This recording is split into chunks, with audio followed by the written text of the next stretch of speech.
welcome back to Animal Crossing New Horizons. I'm dear darling, and shall we see what's going on our lovely island of Fawnhollow today, where it's pretty hot today, I'm not gonna lie, here in the UK.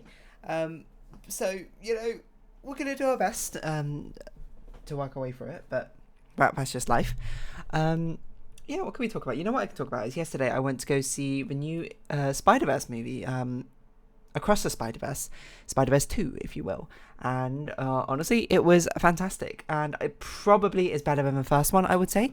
It's like... I don't want to get into spoilers about it, but there's a reason I'm saying probably, because I'm not sure. Not because of any fault with a movie, but because something needs to happen. Okay, that's like spoilers, okay. Your spoiler warning will come now, after Isabel's message. So, hello everyone, and Fawnhollow, it's 3:47 PM on Sunday, June 25th, 2023. Okay, so this is your spoiler warning. I'm not going to do the usual thing of where I normally go from low spoilers up to mega spoilers, because, there's just a lot to talk about. So it's your Across the Spiderverse spoiler warning. If you haven't seen it and you want to remain unspoiled, please stop watching. You can come back and watch this after you actually watch a movie. But long and short, it was fantastic. It's definitely like in the 9.5 above. And I don't know what I rated the first movie. I think I rated it 9.5. This has probably got to be like a 9.8 or something.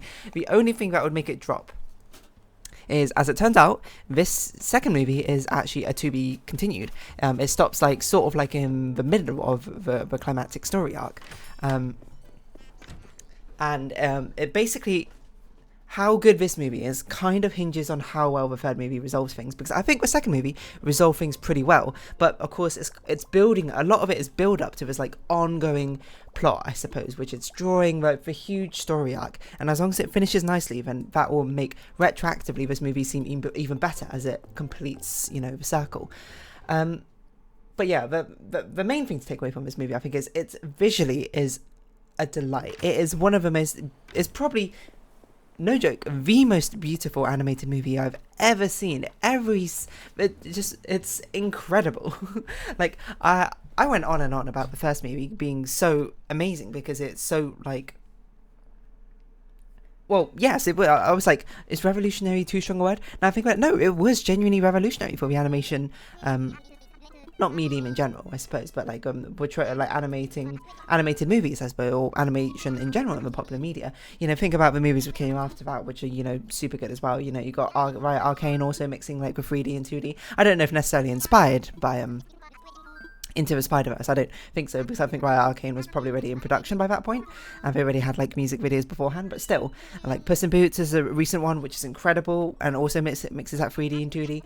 I think the Teenage Mutant Ninja Turtles movie, which came out recently, or was coming out recently, is also doing that. I don't know, but it's very much a new sort of trend that 3D and 2D are now being blended together quite seamlessly well, and now rather than having the 3D from before. I think I actually spoke about it when Beastars got first announced as an anime, and it got announced as a 3D. I was like, I don't know if it's going to work. And I was like, but then I saw the first episode, and I was like, it almost works. It's still pretty good. It's not jaw dropping or anything, but it still works very well, I think. But it's, it just goes completely ham into the Spiderverse, where it's fantastic, and then Across the Spiderverse, it just takes it to another level. And I think it's helped by two factors. One of them is the fact that obviously it's based around Spider-Man, which is a comic book series, and it can take multiple steps away from reality, and even plausible reality in the first place. It can use comic book graphics and physics and stuff like that, and it doesn't need to explain it. It all just goes hand in hand perfectly with it, which I think is one of the strongest benefits for animation. Is animation is not tied down at all to reality. You can break reality all the time. It doesn't have to be realistic. You can have the most expensive thing in the world. Animation can do it. Well, at a fixed price. Certainly I'd imagine, well, I don't know if that's necessarily true, but I was going to say the base level animation might be higher than real time recording or something, but because of what, imagine sitting in a restaurant or something, recording that in real life is probably not crazy expensive. You rent out an area or something when you get the actors and actresses, but animation, you had to model or draw the entire thing. But the thing is, it's so good when you push the animation industry to a ridiculous amount, because you can do such crazy things, huge explosions, things which would be dangerous in real life, things which would be impossible in real life. Boom, animation got you covered. And it's helped by the second thing, that this is very much a story about multiverses, and they've done a very, very awesome, clever thing where in different dimensions are represented by different art styles in this movie, and you go bouncing and forth, back and forth between loads of different dimensions or alternate timelines, which is, you know, it's a staple thing, I think, in Marvel. But also the characters from them are also represented in different ways as well. Like Miles' world, Miles Morales, so the main character's world is, from what I remember, like very just like comic book style. I don't know necessarily how to describe it, but you know, it's got like a dotting effect on like shading, stuff like that.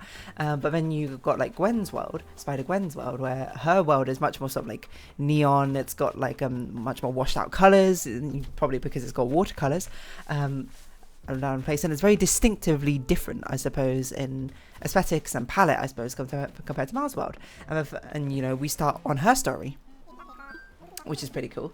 And then the first enemy you see is like this guy who looks like he's from a Renaissance era of sketch drawings, and the fight takes place in like a modern art museum. You know, the contrast of two things is, I suppose, a big thing which occurs a lot in these movies. There's a lot of themes of like contrast and like separation, I suppose, you know, through dimensions and parallels in that sense. And also there's another strong theme, I think, of parenting and familial bonds and stuff like that. Those are what I would describe the two major themes of this movie would be.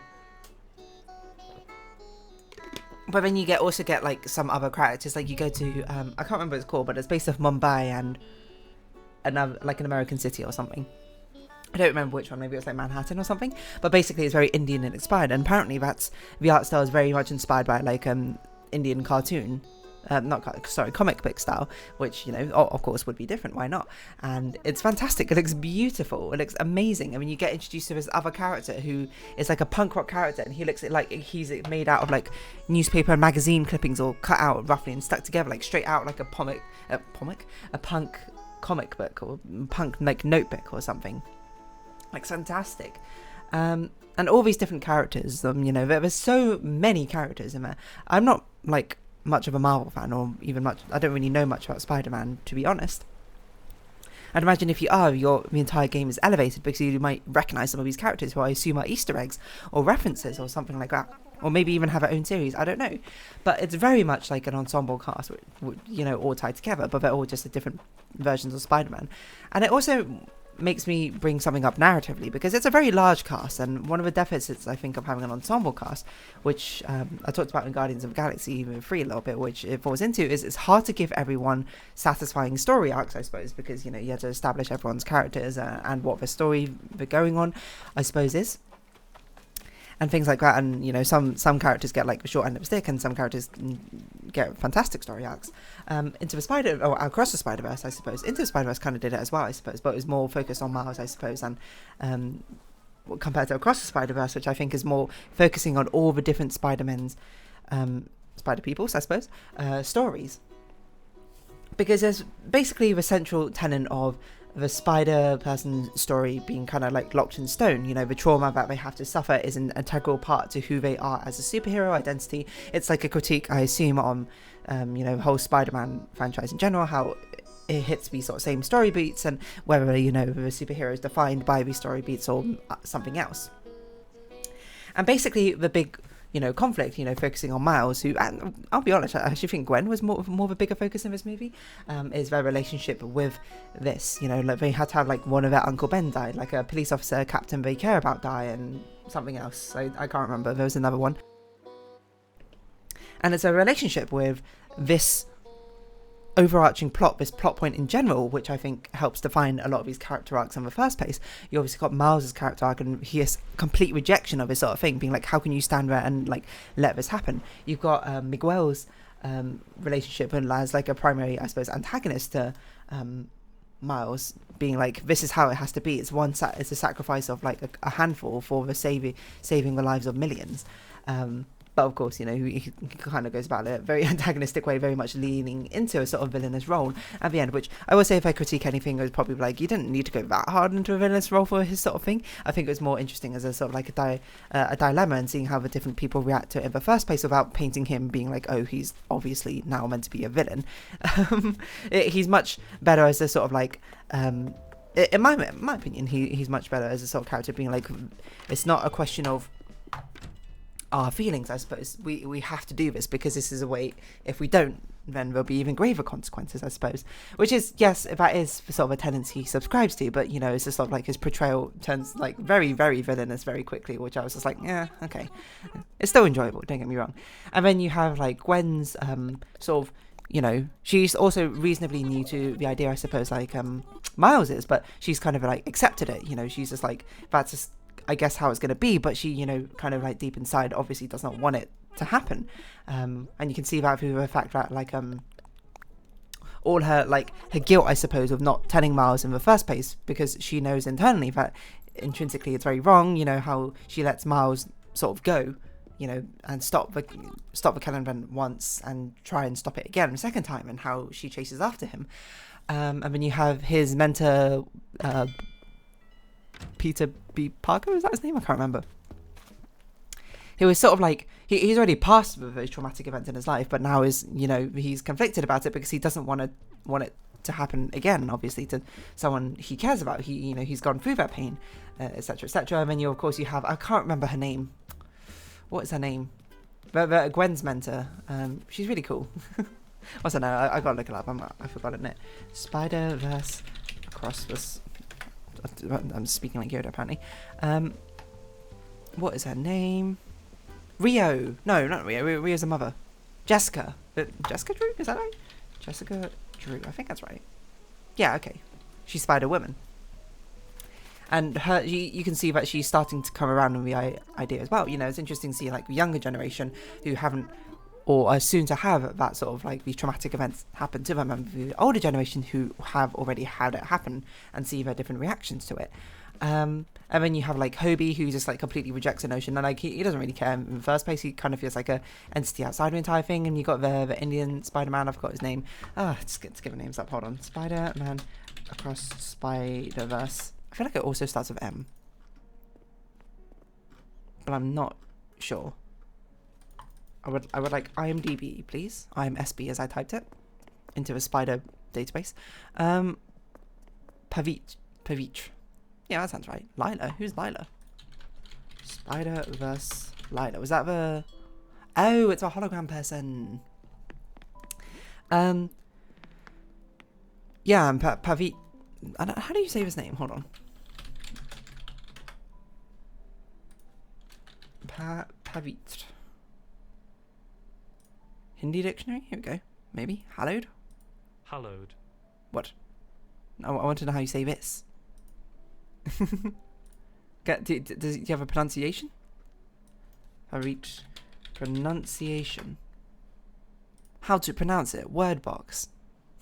Hold on. No, let me pause because this might have really annoying music. Seems like it's pronounced Pavitra, but I'm not sure if I can pronounce it properly, so I apologise. I don't even remember what I was saying about it. Oh yeah, he's like relatively new, and he's like about to have these canonical events happen to him, but then it gets subverted, and, you know, obviously he, like, experiences happiness from that. He's like, wow, this is great, because it is great, you know, good for him. Yeah, it's cool to see all of this stuff, basically.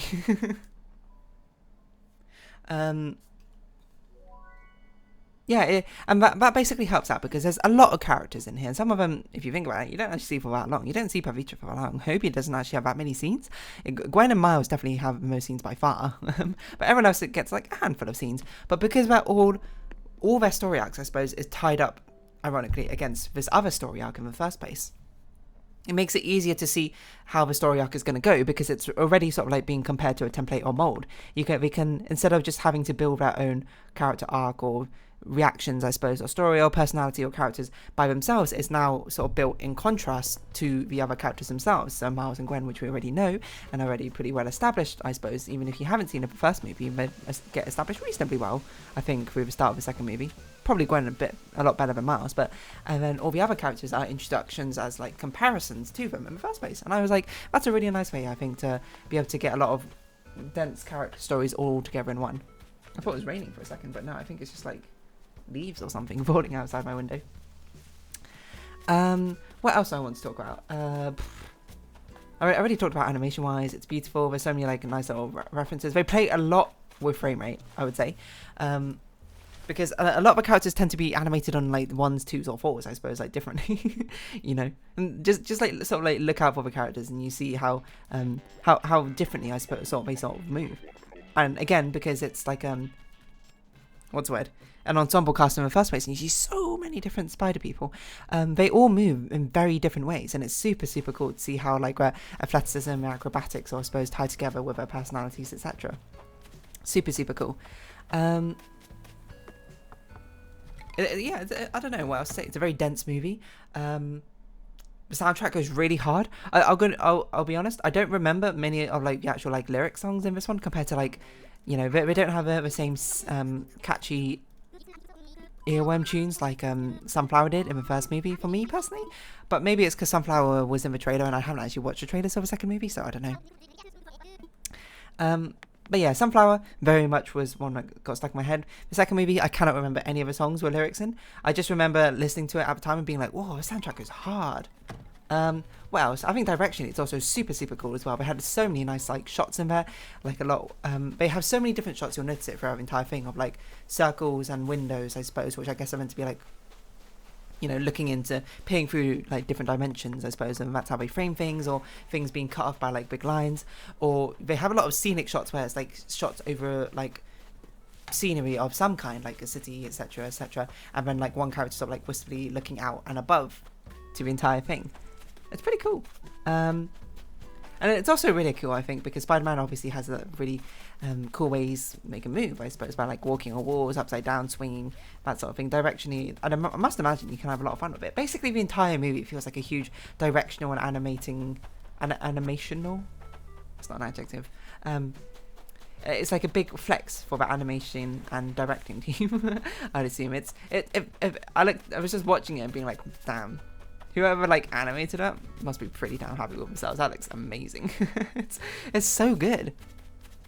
I haven't even talked about a villain yet, who, you know, goes from a very sort of like plucky comedic villain, I would describe him as, to, you know, you sort of like almost pity him in a certain sense, and he kind of feels like a joke, to becoming very terrifying very quickly.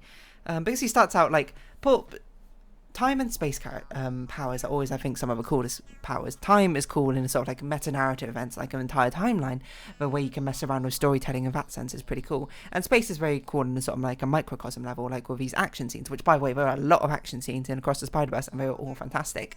And a microcosm level, it's cool to see, you know, things jumping through portals and playing around with how space can sort of be warped. He starts off a very sort of like small time villain. You know, he's got like kind of a funny backstory where, you know, he was the one who was been hit by a bagel in the first movie, and, you know, you sort of start to empathize, and you sympathize, I suppose is the word, not really empathize with him, where you're like, you know, he's had it kind of rough, but, you know, does it really justify the behavior he's doing now? No, probably not.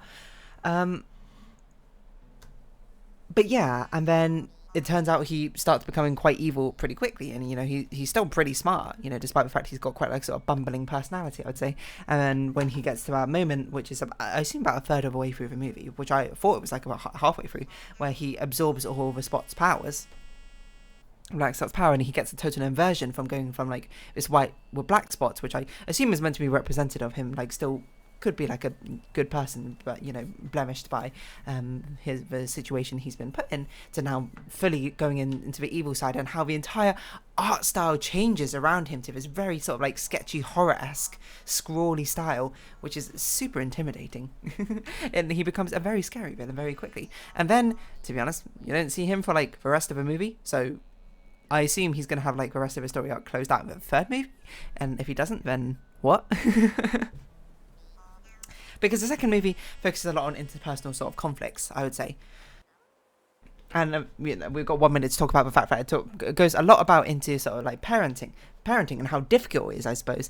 You know, how difficult it is, I suppose, for Miles, you know, well, he's got quite a lot of things sorted out, which is, you know, cool to see, you know, from a teenager, you know, he's still learning things, of course, and trying to figure himself out to a certain extent. He's actually got like a pretty solid idea of who he is and what he wants to be now, because, you know, that was kind of like the conclusion for the first movie, isn't it? It would be kind of weird if you went backwards on it.